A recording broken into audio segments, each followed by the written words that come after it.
మేడ్చల్ మల్కాజ్గిరి జిల్లా 4వ మహాసభల ర్యాలీ ప్రదర్శనను ఈసీఐఎల్లోని అంబేద్కర్ కూడలి నుండి బంజారా ఫంక్షన్ హాల్ వరకు నిర్వహించారు. ఈ మహాసభను సిపిఐ రాష్ట్ర కార్యదర్శి శాసనసభ్యులు కామ్రేడ్ కూనంనేని సాంబశివరావు ప్రారంభించారు. ఈ కార్యక్రమంలో సిపిఐ శాసన మండలి సభ్యులు నెల్లికంటి సత్యం, సిపిఐ రాష్ట్ర కార్యదర్శి వర్గ సభ్యులు విఎస్ బోస్, సిపిఐ జాతీయ సమితి సభ్యులు యూసఫ్, సిపిఐ మేడ్చల్ జిల్లా కార్యదర్శి డిజి సాయిలు గౌడ్, సిపిఐ మేడ్చల్ జిల్లా సహాయ కార్యదర్శులు జి దామోదర్ రెడ్డి, ఉమామహేష్ మరియు ప్రజా సంఘాల నేతలు పాల్గొన్నారు. ప్రగతి వ్యతిరేక ప్రభుత్వమా, ప్రజా అనుకూల ప్రభుత్వమా, ప్రజా వ్యతిరేక ప్రభుత్వమా అనేది ఒక అంచనాకి వస్తాం. వచ్చి దాన్ని బట్టి ఆ ప్రభుత్వం పట్ల మనం ఎలా ఉండాలి అనేది తీర్మానం చేసుకుంటాం. అర్థమైందా? ఆ విధంగా అది రాజకీయ తీర్మానం అంటాం ప్రతి 3 ఏళ్ళకి ఒకసారి. రెండోది, ఆ ప్రభుత్వం జాతీయ అంతర్జాతీయ స్థాయిలో ఎలా ఉంది, అమెరికాతో అంటగలుగుతుందా, లేకుంటే ఇంకొక సామ్రాజ్యవాద దేశం అంటే అర్థం ఏంటంటే తన దేశమే కాకుండా ఈ పక్క ఎన్ని కూడా ఎప్పుడు శాంతించుకుని వాటిని ఆక్రమించుకుని ఒక సామ్రాజ్యంలాగా చేసుకోవాలనే ఆలోచన కలిగిన దేశాలని సామ్రాజ్యవాద దేశం అంటారు. చేసుకోవడం సాధ్యం కాకపోయినా ఆయా దేశాల్లో ఉన్న సంపదను కొల్లగొట్టి లేదా వాళ్ళని పరాధీనమైన దేశాలుగా మార్చి వలస దేశాలు అనేవాళ్ళు. ఆ రోజుల్లో బ్రిటిష్ వాళ్ళకి మన భారతదేశం వలస దేశం. ఇలా వలస దేశం కాకుండా వాళ్ళపైన ఆధారపడే విధంగా ఇప్పుడు మనం విన్నాం. మొన్న ఈ పహల్గామ్ టెర్రర్ అప్పుడు మోడీ ట్రంప్ ఏమని చెప్పాడు? ట్రంప్ చెప్పింది ఏంటంటే వినాలి అని. ఇంకో మాట ఏమన్నాడు?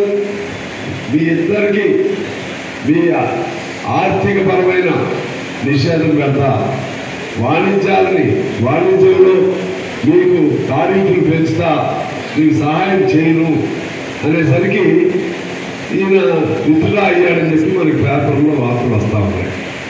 అంటే ఏం అర్థమవుతుంది?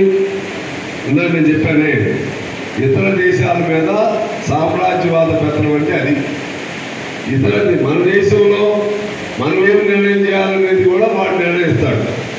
వాళ్ళ పట్ల మనం ఎట్లా ఉన్నాం ఇవన్నీ ఆలోచన చేసి దానికి అనుగుణంగా ఆ ప్రభుత్వ స్వభావం ఏమిటి, ఆ ప్రభుత్వం వర్గ స్వభావం ఏమిటి, ఆ ప్రభుత్వం రాజనీతి ఏమిటి, ఇవన్నీ అంచనాలు వేసుకుని మనం ఎలా ఉండాలి అనేది రాజకీయ తీర్మానం చేసుకుంటున్నాం. అంత ఇంపార్టెన్స్ ఉన్నది.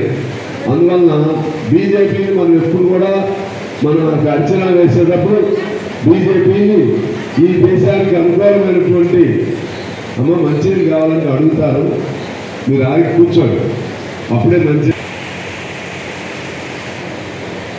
మన